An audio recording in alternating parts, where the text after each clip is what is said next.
Vamos abrir a Bíblia no livro de Êxodo, capítulo 37. Êxodo, capítulo 37.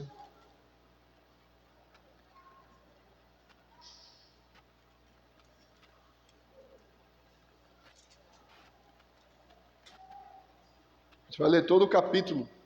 Êxodo 37, todo o capítulo, irmãos. Vamos ler com atenção, um capítulo grande, bem complexo.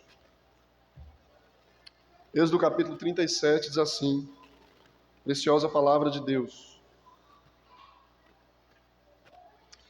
Fez também Bezalel a arca de madeira de acácia, de 2 côvados e meio era o seu comprimento, de 1 côvado e meio a largura e de 1 côvado e meio a altura. De ouro puro a cobriu, por dentro e por fora a cobriu, e fez uma bordadura de ouro ao redor. Fundiu para ela 4 argolas de ouro, as pôs nos 4 cantos da arca, 2 argolas num lado dela e 2 argolas no outro lado. Fez também varais de madeira de acácia e os cobriu de ouro. Meteu os varais nas argolas aos lados da arca, para se levar por meio deles a arca. Fez também um propiciatório de ouro puro, de 2 côvados e meio era o seu comprimento, e a largura de 1 côvado e meio.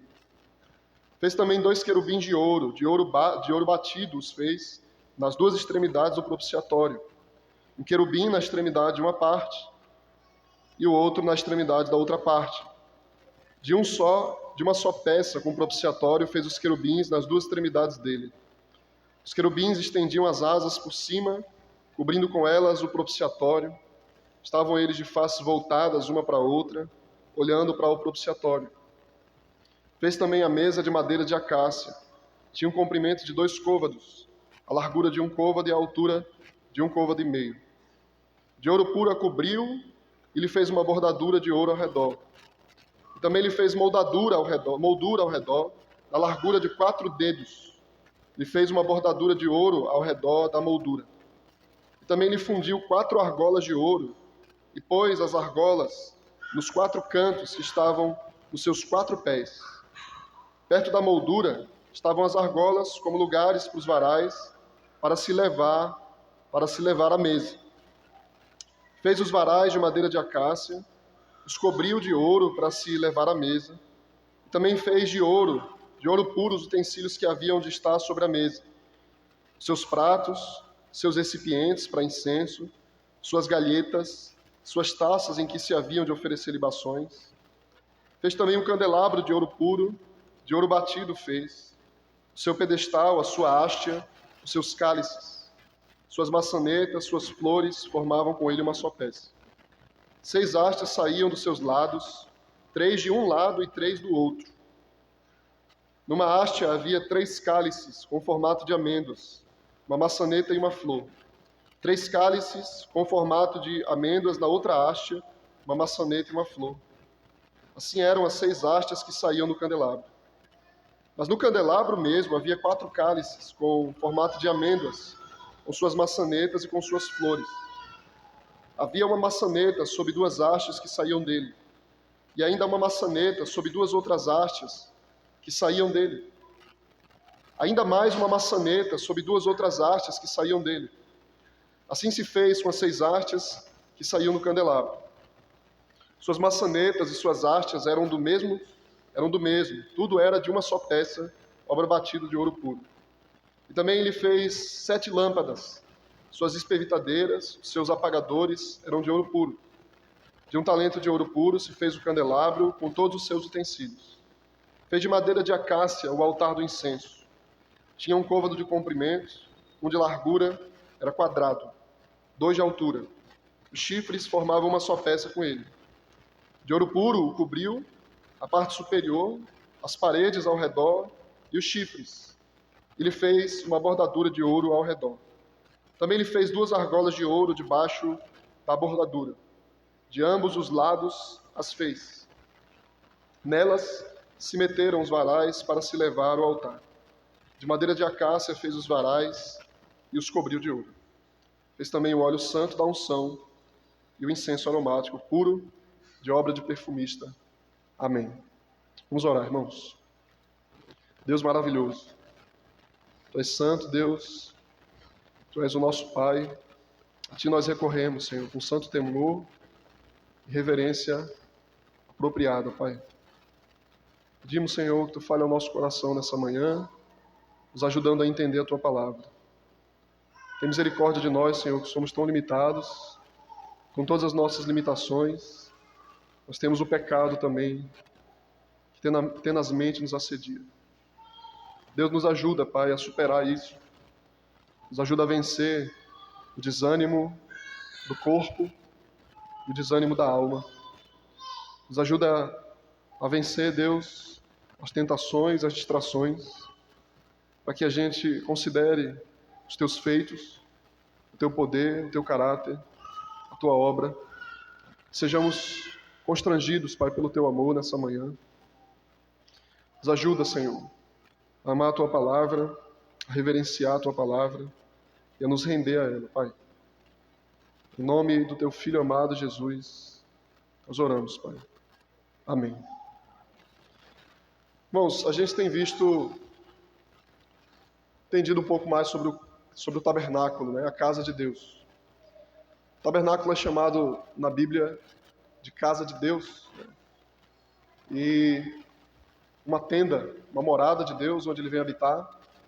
E a gente percebe que no Êxodo o grande propósito de Deus é habitar no meio do seu povo. Mas não só isso. O tabernáculo também ele tem vários símbolos, né? Ele tem móveis e cada parte do seu interior, cada um dos seus móveis, ele comunica algo a respeito do caráter de Deus. Mas não só a respeito de quem Deus é, mas do que Ele requer de nós. Então, a casa de Deus não é apenas uma casa onde Ele mora, mas Ele também mostra para a gente como é que a gente mantém comunhão com Ele. Quando você entra na casa de Deus, no tabernáculo, você não deve só encontrar Deus ali, mas você deve encontrar Deus explicando quais são os meios para que você chegue até Ele. Então, a casa de Deus, o tabernáculo, ele não só é um lugar de habitação, mas ele é um caminho. O tabernáculo ele não é só um lugar onde Deus habita, mas ele é uma trilha. Ele é um mapa. Ele é uma explicação de como é que você pode manter comunhão com esse Deus. A nossa comunhão com Deus foi perdida, nós nos afastamos dele por causa do pecado. Então não basta que Deus apenas venha, mas Ele deve mostrar como é que a gente se aproxima dEle e conquistar esse caminho para nós, construir esse caminho para nós. Então, o pecado é vencido por Deus e Ele nos atrai até Ele. Isso tudo é o tabernáculo. Não é só apenas a casa de Deus, mas é o caminho de Deus. A gente tem visto, irmãos, que o tabernáculo ele mostra e ensina para nós um ponto central a respeito da vida humana, da vida do crente. Adorar a Deus. Nós somos criados para adorar a Deus. O tabernáculo tem esse propósito de fazer com que você cumpra essa função. Adorar a Deus, adorar o Senhor. Você foi criado para isso. Então, Deus ele quer manter comunhão com o seu povo, para que o seu povo adore Ele, para que você cumpra o propósito para o qual você foi criado. Mas a adoração a Deus, ela não é feita de qualquer modo. E ela não é feita a qualquer pessoa. Então é importante que você não saiba apenas quem Deus é, mas que você saiba como adorar a Deus. Então você imagina que as pessoas ouviram falar sobre Deus, Ele é o Deus verdadeiro, Ele é o único Deus, Ele é o Senhor. E elas chegam à frente de Deus, diante de Deus, para adorar a Deus. Mas elas fazem tudo aquilo que Deus não queria que elas fizessem. Imagine que você chega numa festa de aniversário e você oferece uma festa, você faz uma festa com tudo aquilo que a pessoa menos gosta. Você coloca uma festa com o símbolo do time que ela não gosta, ou com as músicas que ela não gosta. Então não basta apenas você saber que Deus deve ser adorado, mas como ele deve ser adorado. Então você entra hoje numa igreja evangélica e eles falam ali o nome de Jesus. Jesus Cristo é meu Senhor, Ele é meu Salvador, mas quando você entra lá, você não entende o que está acontecendo ali dentro. Você não faz ideia do que está acontecendo ali dentro. Você não entende o que está sendo pregado. Você não entende o que está sendo cantado. E no final das contas, você se pergunta, quando acaba o culto, você se pergunta, mas não era Jesus que devia ser adorado? o que aconteceu aqui dentro? Porque fizeram tudo o que Jesus mandou que a gente não fizesse, ou nada do que ele mandou que a gente fizesse. Então vejam só, isso é importantíssimo, porque os mandamentos que Deus dá para a gente, eles são uma unidade orgânica, né? Quer dizer, Deus diz assim no primeiro mandamento: não terás outros deuses diante de mim. Ou seja, só há um Deus vivo e verdadeiro. Você só deve adorar a mim. E esse mandamento é muito rápido, ele é muito pequeno. Não terás outros deuses diante de mim. Isso é claríssimo. Não há outro Deus além de mim. Mas em seguida vem um mandamento, que ele é muito maior. O segundo mandamento diz: e não farás para ti imagem de escultura, nem do que há em cima nos céus, nem embaixo na terra, em semelhança de animais, de anjos, nada. Não a farás, nem as adorarás. Aí ele oferece ali uma ameaça. Então é importante essa relação entre o primeiro e o segundo mandamento. Quer dizer, eu não devo saber só quem eu devo adorar, mas como eu devo adorar. Eu não devo adorar a Deus por imagens. Em outras palavras, Jesus diz assim: eu devo adorar a Deus em espírito e em verdade. Mas aí você percebe a relação que não basta você saber quem você deve adorar, mas como adorar. E o segundo mandamento, ele é imenso. Por quê, irmãos? Porque a criação, ela diz que existe apenas um Deus. E eu consigo entender claramente, numa questão lógica, que esse Deus é o Deus da Bíblia, mas eu não consigo entender como eu devo adorar a esse Deus, se eu não me aprofundar no que a palavra de Deus diz. Então você sai de uma igreja evangélica, onde você não entendia o que estava acontecendo, mas você entra numa igreja reformada, e você consegue perceber que existe ali um modo de adoração, uma maneira de adorar, e dessa maneira há a compreensão, a decência e ordem, e isso fruto de uma única razão, porque a gente está fazendo aquilo que a Bíblia mandou que se fizesse. Então é importante que a gente entenda o que é o culto. O texto que a gente leu aqui é um texto grande, né? Cheio de detalhes, mas ele está praticamente repetindo o que a gente já viu lá a partir do capítulo 25 de Êxodo. Então eu não vou exatamente expor esse texto de novo. A gente já viu o que representa, o que significa a Arca da Aliança, o que tem dentro da Arca, o candelabro no santo lugar. A gente já viu o que significa a mesa com os pães da proposição. A gente viu o que significa o altar do incenso. Então cada uma dessas coisas revela aquilo que Deus é e o que Ele quer de nós. Mas eu quero que a gente compreenda e enfatize um pouco mais o que isso significa com relação ao culto a Deus. Então, é importante que a gente entenda o culto de três maneiras, ou três fundamentos do culto reformado, daquilo que a gente faz aqui. O culto ele deve ser bíblico, o culto deve ser dialogal e o culto deve ser trinitariano. O que significa que o culto deve ser bíblico? O que significa isso? Primeiro ponto. Se vocês perceberem, o texto que a gente está lendo diz assim: e fez a arca assim, assim, assim. E fez o candelabro assim, assim, assim. E fez o altar assim, assim, assim. Então, o texto que a gente está lendo agora, ele não é uma mera repetição do que havia sido dito antes, mas ele é o cumprimento daquilo que tinha sido dito. E não só isso, Moisés faz questão de registrar que ele fez exatamente do jeito que Deus ordenou que ele fizesse. E ele registra cada detalhe do móvel do culto, dos móveis, do interior do tabernáculo. Porque ele está dizendo assim: e nós fizemos exatamente aquilo que Deus mandou que a gente fizesse. Exatamente o que Deus mandou que a gente fizesse. Isso é tão poderoso que foi necessário que a teologia reformada, que os reformadores eles conceituassem esse princípio. Eles disseram assim: isso chama-se o princípio regulador do culto. Significa que você não deve fazer aquilo que Deus não ordenou que se fizesse, mas você deve fazer tudo aquilo que Deus mandou que se fizesse no culto. Então você imagina que uma pessoa diz assim: olha, não tem problema eu fazer um teatro no meio do culto. No meio do culto, veja, o teatro não é pecado. a gente vai fazer um teatro. Mas no culto público, aí qual é o raciocínio? Então, se a Bíblia não proíbe, eu posso fazer. Ué, mas se a Bíblia não proíbe que eu faça uma encenação aqui de uma luta de boxe aqui no culto, como fez uma igreja recentemente, um símbolo da luta do pecado contra o espírito. Aí fizeram um ringue aqui, 2 homens lutando. A Bíblia não proíbe, a Bíblia não falou, não farás uma cena de boxe no culto, então eu posso fazer. Veja, onde vai me levar isso, né? Então o princípio é o seguinte, eu devo fazer aquilo que a palavra mandou que eu fizesse. O que a palavra mandou que eu fizesse. Porque tudo que eu faço provém daquilo que Deus ordenou que eu fizesse.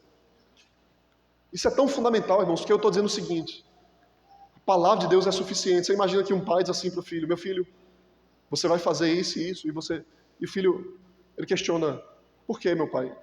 Ele diz, porque eu falei. Então, a autoridade está relacionada ao caráter daquele que falou, é suficiente. E isso é tão fundamental que isso está na base da vida humana. Quando Deus criou Adão e Eva, ele disse, não comerás daquele fruto ali. Por quê? Ele não explicou por quê. Então, qual é a explicação? Qual é a razão de eu fazer aquilo que Deus mandou se ele não explicou que eu fizesse? Porque Deus mandou. Porque Deus falou para que eu fizesse. Então, o culto, ele é completamente fundamentado no que Deus ordenou que se fizesse. Isso é impressionante, irmãos, porque a palavra de Deus não deixou a gente ao léu.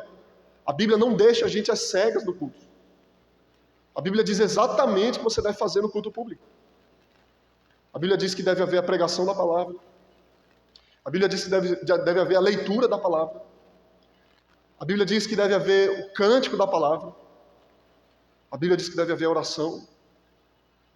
A Bíblia diz que deve haver comunhão. A palavra de Deus diz que deve haver os sacramentos. É isso que a palavra de Deus diz. É isso que eu devo fazer no culto. Então, a obediência, ela é aquilo que brota da palavra de Deus. O culto ele só pode ser abençoado por Deus se ele tiver fundamentado na sua palavra, porque a promessa de Deus, a bênção de Deus, está intimamente relacionada ao seu mandamento.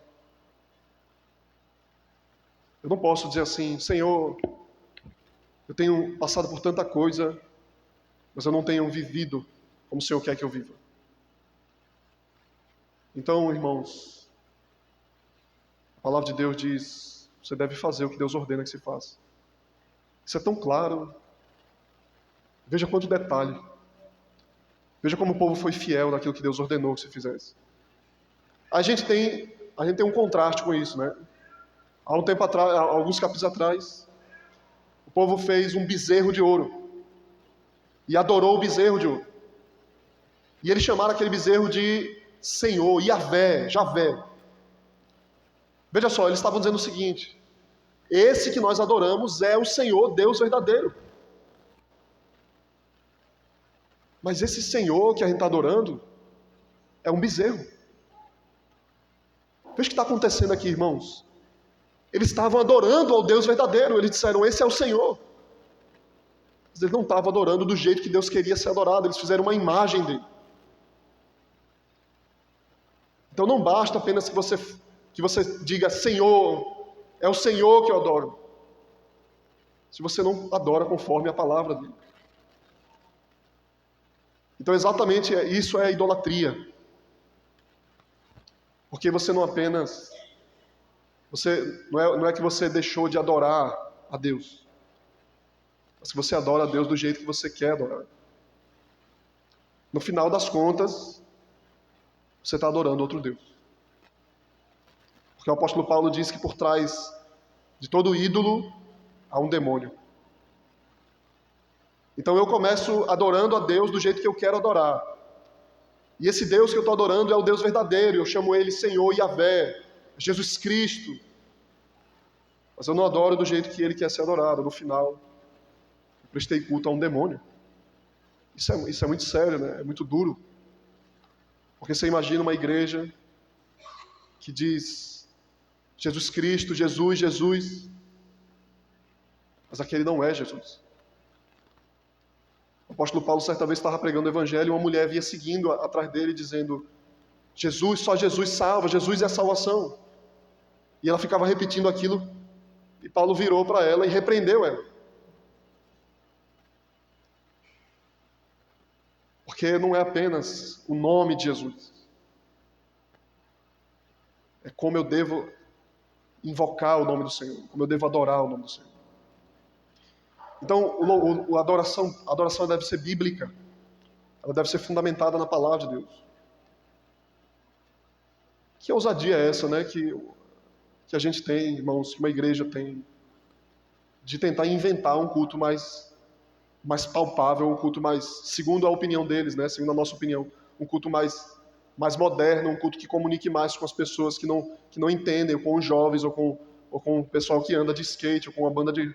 Ou então, e a gente fica inventando o jeito de se comunicar, quando a gente perde uma coisa interessante a respeito do culto, que o culto bíblico é simples.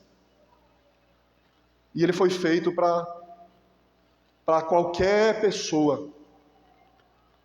Porque a palavra de Deus é suficiente para qualquer pessoa. Então, na verdade, o culto ele é uma expressão viva da palavra. Quando você obedece a Deus, o culto ele é uma expressão vívida da palavra. Você está vivenciando a palavra de Deus.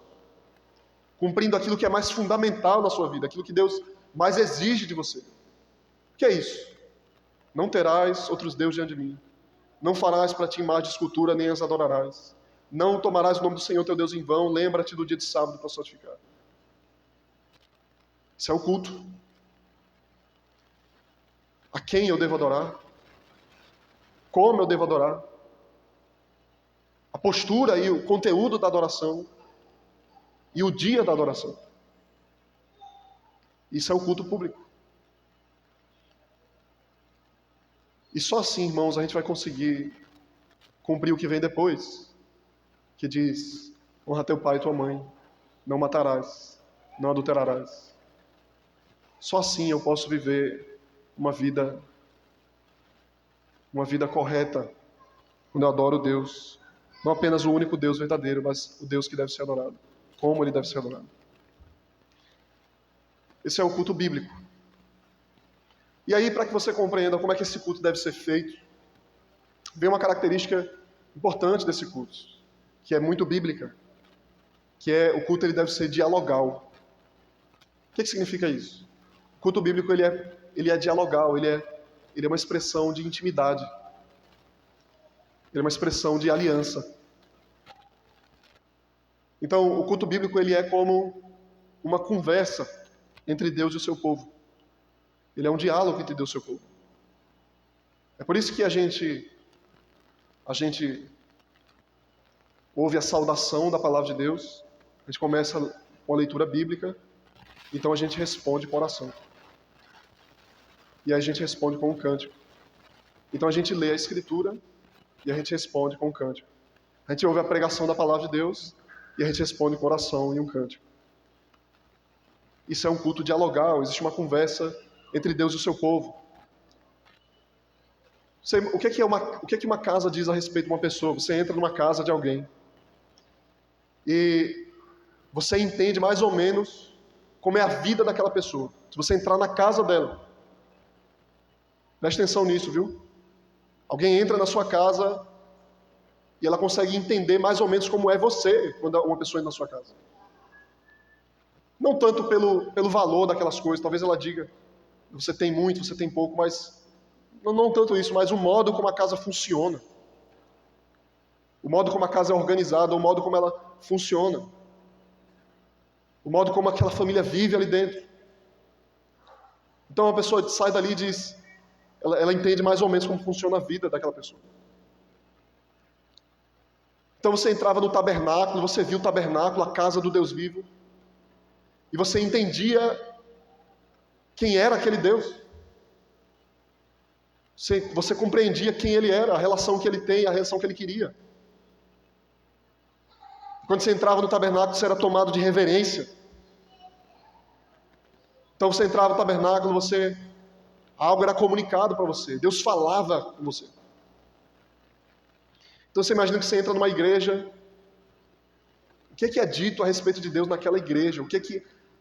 O modo de funcionamento daquela igreja, o culto daquela igreja comunica a respeito de Deus.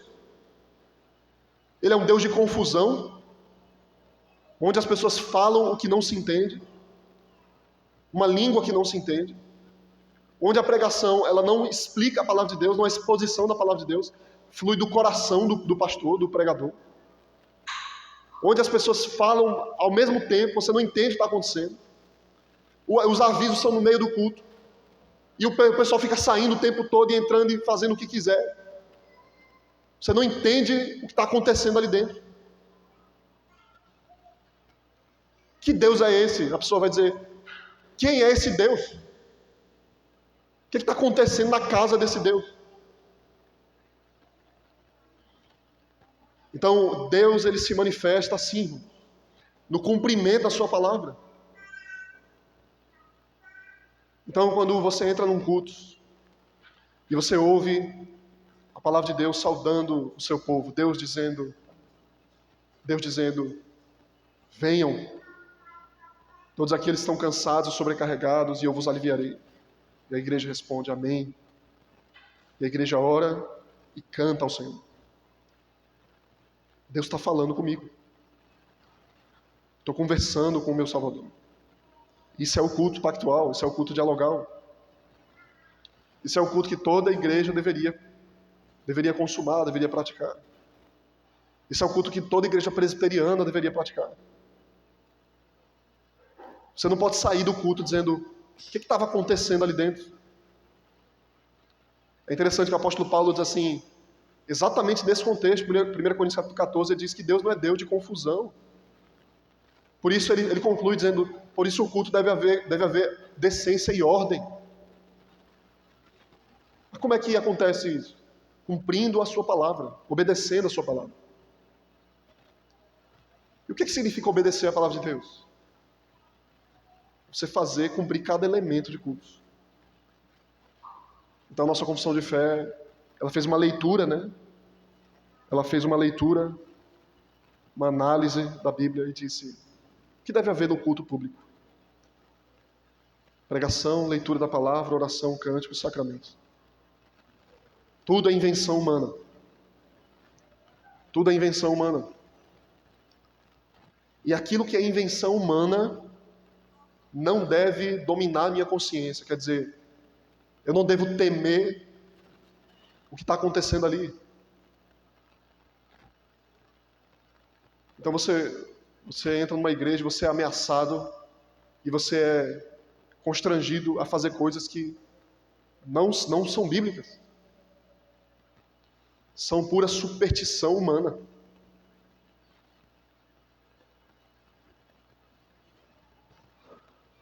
Irmãos, isso é tão raro, é tão peculiar, que dificilmente você entra hoje numa igreja e entende o que está acontecendo ali dentro. E você não sai dali edificado. Você sai dali emocionado. Você sai dali cheio de adrenalina. Você até chorou lá. Você não sai edificado. Porque o apóstolo Paulo explica, falando do culto, ele diz que eu não posso ser edificado se eu não entendi o que aconteceu. Tem um puritano que diz assim, porque o Espírito Santo, a palavra de Deus, fala primeiro ao entendimento. Aqui então ela enche o meu coração. Se eu não compreendo, eu não posso ser edificado. Aí acontece uma coisa fenomenal, né? Impressionante. Deus fala comigo. Mas Ele fala literalmente comigo. Então você entra numa igreja e a pessoa sai de lá dizendo, Deus falou comigo, mas como assim Deus falou com você? Eu senti uma coisa. Mas como é que Deus falou e você só sentiu, você não entendeu? Então por isso o culto ele deve ser bíblico, ele deve ser dialogal. Mas não apenas isso, irmãos, o culto ele deve ser trinitário. trinitário, quer dizer, o culto ele deve ser uma expressão do caráter do Deus verdadeiro. A criação pode dizer que há um Deus, mas eu não sei quem esse Deus é, eu não sei como ele é. Mas a Bíblia diz que ele é Pai, Filho e Espírito Santo. É o Deus Pai, Filho e Espírito Santo que eu devo adorar. Então eu levanto a minha adoração ao Pai, em nome do Filho, pelo poder do Espírito. Então tudo que eu faço aqui é para a honra do Pai, por meio do Filho, no poder do Espírito. E assim o Deus trinitário é honrado e louvado e engrandecido. É por isso que no final de um culto presbiteriano, do culto reformado, a gente vê nas igrejas a prática do tríplice amém, né? Ou então o cântico da doxologia, que é o que a gente canta aqui. A Deus Pai, a Deus Filho, a Deus Espírito, seja o louvor. Homens e anjos o adorem. Então é engrandecido o único Deus verdadeiro. Se não for assim, o que é que eu estou adorando? Quem eu estou adorando ali? Então eu não posso, irmãos, eu não posso querer me aproximar de uma pessoa. Eu não posso querer me aproximar de uma pessoa fazendo tudo aquilo que ela não quer que eu faça. Esse é o culto que deve ser prestado ao Senhor. É assim que ele deve ser adorado. O culto ele deve ser bíblico, ele deve ser dialogal, ele deve ser trinitário. O que acontece então se eu não adoro a Deus do jeito que ele quer ser adorado? Qual é a conclusão disso? Qual é a consequência disso? Eu vou me desaproximando desse Deus a tal ponto de não adorar mais o Deus verdadeiro. E aí eu passo a adorar outro Deus que não é o Deus verdadeiro. E eu passo então a me parecer com esse Deus. Porque o fundamento da vida, veja só, a vida ela é imitativa. Você já viu, você admira muito uma pessoa, você começa a se parecer com ela. Porque a admiração, ela traz assimilação. Então, quando meu olho enche, quando eu amo, eu enalteço aquilo, eu começo a parecer com aquela pessoa, eu falo do jeito dela, eu ando do jeito dela. Isso acontece muito com os filhos, né? Me pareço com aquela pessoa. Isso acontece na adoração. Quando o Deus que está sendo adorado ali não é o Deus verdadeiro, do jeito que quer ser adorado, você vai ver uma igreja afundada no pecado, mergulhada no pecado. Porque não é Deus que está sendo adorado, nem do jeito que ele deve ser adorado. Então você entra numa igreja evangélica, você vê o nome de Jesus, e Jesus, e Jesus, e cântico de Jesus. E você vê uma igreja destruída, rasgada, dilacerada. Mas não importa isso, ele diz. Não importa isso.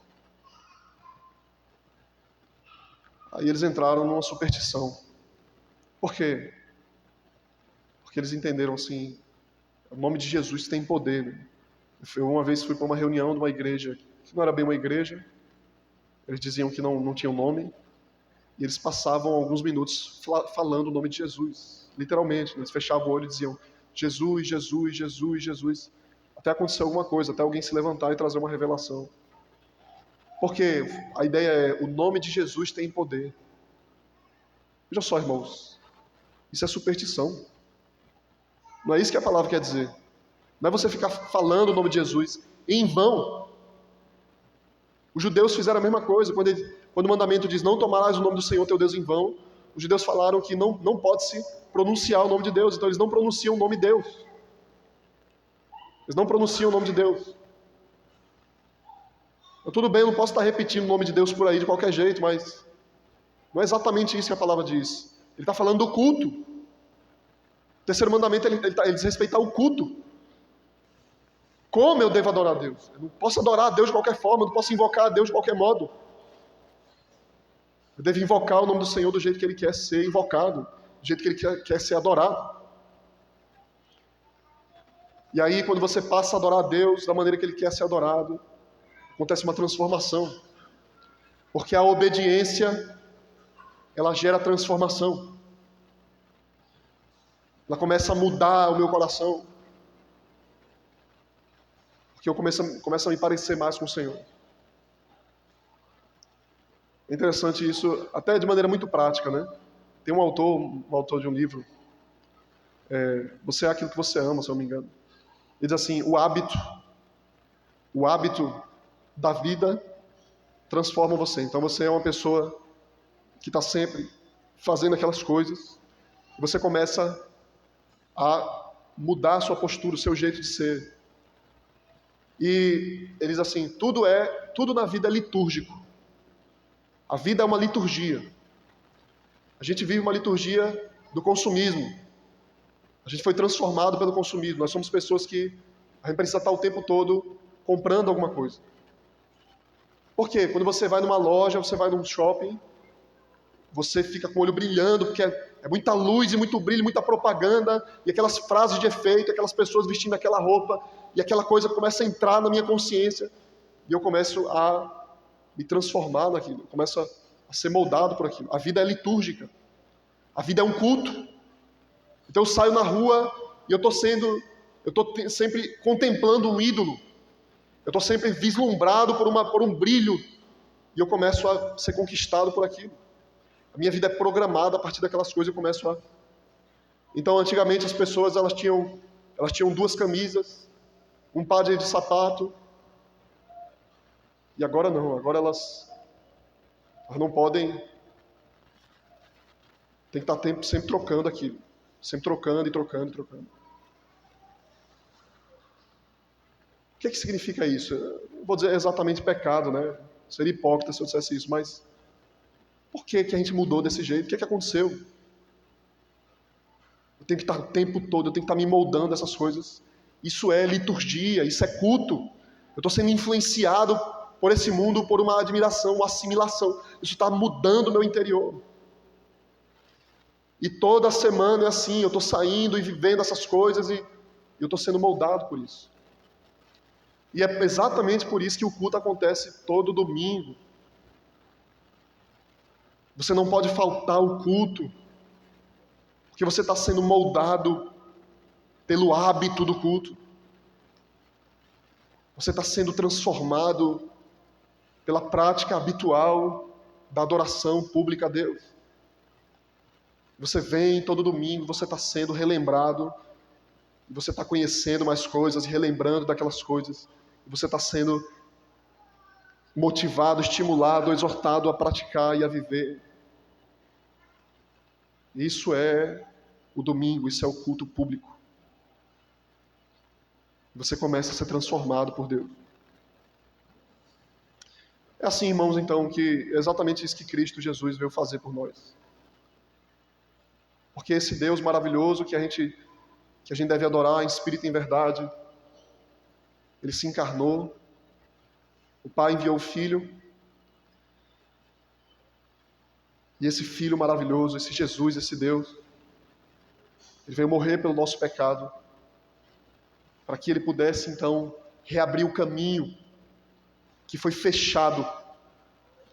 Então, quando o homem foi expulso do jardim do Éden, Deus colocou um anjo na porta do jardim, com uma espada que se revolvia, e ninguém podia entrar de novo à comunhão com Deus. Então Deus ele construiu um tabernáculo, e Ele colocou anjo ali na porta do tabernáculo, no Santo dos Santos, e ninguém podia entrar ali senão o mediador, o sumo sacerdote, uma vez ao ano. Então Jesus Cristo veio, Ele morreu pelo nosso pecado, Ele rasgou o véu, para que você possa adentrar as portas do Santo dos Santos, você possa se aproximar de Deus e adorar o Deus vivo e verdadeiro, do jeito que Ele quer ser adorado. Porque Cristo morreu por nós, para recuperar a nossa comunhão com esse Deus. Para que você apenas não vá entrar na casa de Deus de qualquer modo, mas Ele diz que você guarde silêncio, que você guarde os seus pés, você adore a Deus do jeito que Ele quer ser adorado. Jesus Cristo morreu não só para que você habitasse com Deus, mas para que você falasse com Deus, adorasse a Deus do jeito que Ele quer ser adorado. Então você deve fazer aquilo que a palavra de Deus diz. E você vai ser transformado por isso e abençoado por isso. Você vai ser liberto da idolatria. Toda aquela escravidão da consciência que você um dia foi submetido vai cair como escama, como uma algema rompida, vai cair do chão. Você vai ser liberto do vício e do hábito mundano. Você vai ser dominado pela admiração ao Deus vivo e verdadeiro. Esse é o culto público. Que Deus nos ajude, irmãos, a servir esse Deus do jeito que Ele quer ser servido. E a gente seja abençoado por isso. Amém. Nós vamos passar para um segundo momento do culto, que é a administração da ceia do Senhor. Queria que você abrisse a sua Bíblia em 1 Coríntios capítulo 11, por favor. 1 Coríntios capítulo 11.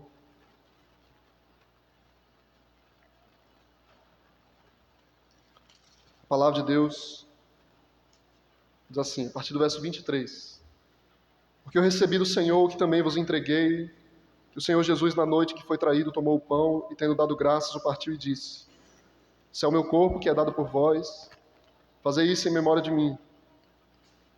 Por semelhante modo, depois de haver ceado, tomou também o cálice, dizendo: Esse cálice é a nova aliança no meu sangue. Fazei isso todas as vezes que o beberdes em memória de mim. Porque todas as vezes que comerdes esse pão e beberdes o cálice, anunciais a morte do Senhor até que Ele venha. Por isso, aquele que comer o pão ou beber o cálice do Senhor indignamente, será réu do corpo e do sangue do Senhor.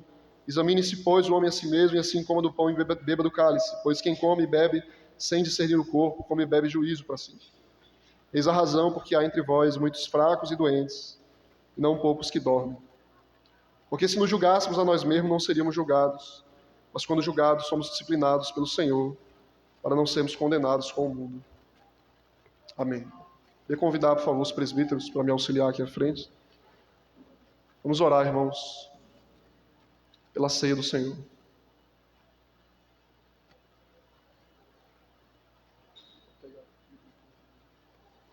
Oremos. Santo Deus e maravilhoso Pai, Senhor, nesse culto prescrito pela Tua palavra, que Tu ordenaste, Deus, nós praticamos mais um elemento, ceia do Senhor, Pai, que fala aos nossos olhos, mas não de maneira idólatra, mas conforme a Tua palavra ordena, não representando uma imagem Tua, mas representando como símbolo a Tua obra. Tua carne foi rasgada e Teu sangue foi derramado.